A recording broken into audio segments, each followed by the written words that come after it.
안녕하십니까. 유선생 한자입니다. 수업을 시작하겠습니다. 자, 요 글자는요, 소우자입니다. 요 글자도 소우자고요. 요 글자도 소우자가 되고 있습니다. 즉, 소는요, 한 자리에서 풀을 뜯지 않습니다. 즉, 항상 손은 움직이며 먹기 때문에, 즉, 부지런함 또는 노동, 현장의 의미가 가지고 있습니다. 자, 이 글자는요, 즉, 회의자로서 사람인 더하기 소우자입니다. 그래서 사건, 건하고 글자가 만들어졌습니다.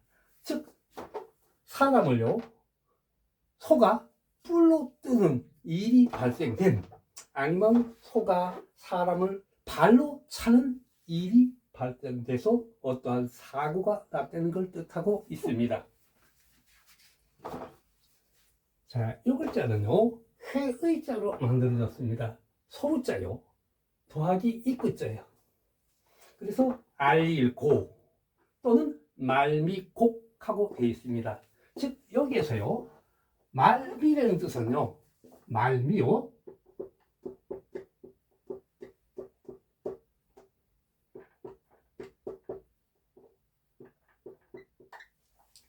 관리 휴가를 뜻하고 있습니다. 자, 알릴 구자요, 즉 소를요, 신에게 받침을 알린다는 것을 뜻하고 있습니다. 이 글자는요, 쉽게 글자를 기억해 주시려면요, 위에 거는 집면자입니다. 요건 마음심자요, 요건 그릇명, 요건 장정정 하고요. 요거는요, 집에서 누가요, 장정이 뭐요, 마음 놓고 그러게, 즉 먹을 걸 담아서 먹으니까 집안에서 생활하니까 마음이 편하다, 이렇게 기억을 해 주시면 될 것 같습니다. 자, 이 글자는요, 읽어줄 때 고명이 아니라 곡명입니다. 즉, 이 글자는요, 좋은 일이 아닌, 즉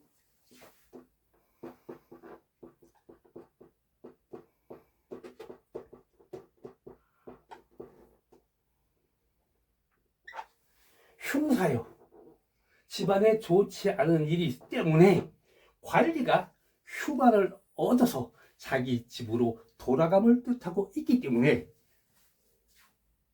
고명이 아니라 공명으로 읽어주셔야 됩니다. 이때는요, 말미곡자로 읽어주셔야 됩니다. 말미공요, 그래서 공명으로 읽어주셔야 됩니다. 자, 이 글자는요, 형성 글자래요. 말씀은 더하기 알고 해서요, 깨우쳐 알릴고 하고 되어 있습니다. 깨우쳐 알리라요. 즉, 요거는요, 윗사람이 아랫사람을 가르친다는 뜻을 가지고 있습니다. 즉, 중요한 일을 공식적으로 알리다. 예를 들어서요, 일을 시작할 때는 착공식이 있습니다. 또 건물이 완성됐으면 준공식이 있습니다. 또 배가 완성되면, 즉 물로 나가서 나갈 수가 있는지 진수식이 있습니다. 이것은 모두 무사고 안전 감사의 뜻으로 신에게 고하는 의식입니다. 의식을 가지고 있습니다. 자, 이 글자는요, 회의자예요. 가다 창요, 더하기 알고, 뭐뭐를 만들다, 짓다. 즉, 예를 들어서요, 집이나 배를 만들 때 부정 타지 말라고, 즉 재를 올리는 것을 뜻하고 있습니다. 단순히 만들다가 아니라 의식과 절차를 창조하고 있는 뜻을 가지고 있습니다. 자, 이 글자는요, 회의자로서요, 즉 이 글자는요, 답유하기도 하고요, 요거는 알리고 혹독한 혹자가 되고 있습니다. 즉, 술 단지에서 나는 냄새가 술 상태요, 다 됐는지 안 됐는지 술 상태를 알 수 있는 것입니다. 즉, 이 자체는요, 술이 지나치게 진하다, 그래서 오늘날에는 혹독하다의 뜻이 만들어졌습니다. 자, 요 자체는요, 회의 자로서 날일과 더하기 알일고요 해서 밝을 호하고 만들었습니다. 해가 밝게 비추는 모양을 쓰고 있는 것입니다. 해가 밝게 비추는 모양입니다. 해가 떠서 밝게 비추는 모양을 뜻하고 있는 글자입니다. 요 자체는요, 넓을 호하고요, 즉 만들어졌는데요, 많은 물이 모여서 넓게 흘러가는 모양입니다. 즉 많은 물이 모여가지고 넓게 흘러가는 모양을 뜻하고 있습니다. 요 자체는요, 앞에 거요, 흰백자, 즉 알고 합쳐져서 회의자로 써요.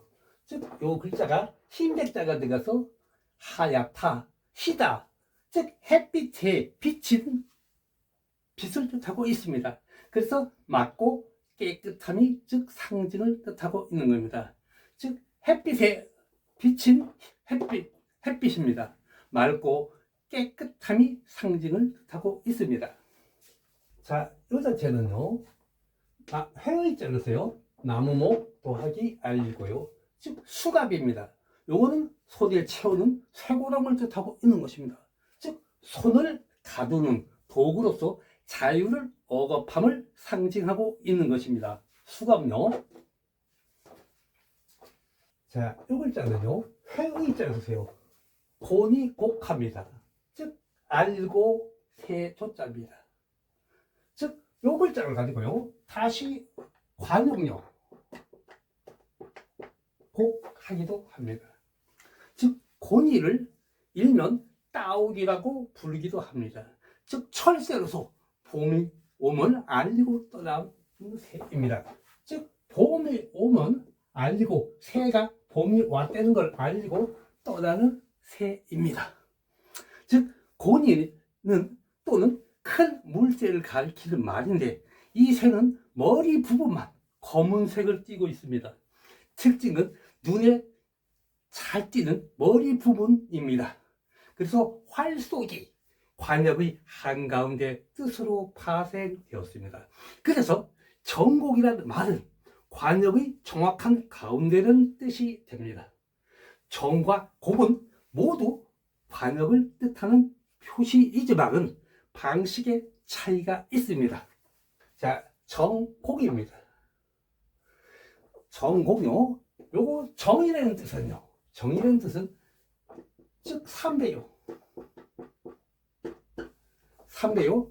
삼배로 표적을 그려 만든 관역입니다. 즉 곡요, 곡이라는 뜻은요, 가죽으로 만들어서 중심을 표시하는 관역입니다. 옛날에는 관역을 가죽으로 만들었기 때문입니다.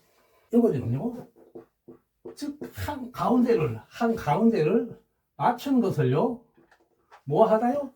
적중시키다 하고 이야기를 하게 됩니다.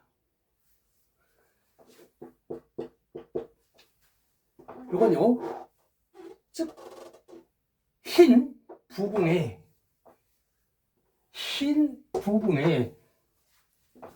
검은색으로요 둘러싸인 바로 점요, 요 지점이, 그래서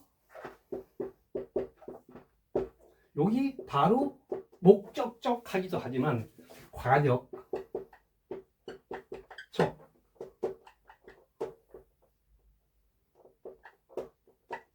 목적적, 그래서 관역의 한 가운데를 정확히 맞춘다는 뜻으로 핵심을 정확히 찌른다는 의미입니다. 그래서 가운데를 맞추는 걸 적중식이다 하는 내용입니다. 전 시간에 배우신 것은요, 옷의요, 그래서 가운데 중하고요, 그래서 가운데 입는 옷, 그래서 속, 옷, 충자를 배우셨습니다. 자, 이번에는요 좀 틀립니다. 옷인데요. 입이 붙었기 때문에요. 요거는 슬플 애자가 되고 있습니다. 즉 상복을 입고 운해를 뜻을 가지고 있습니다.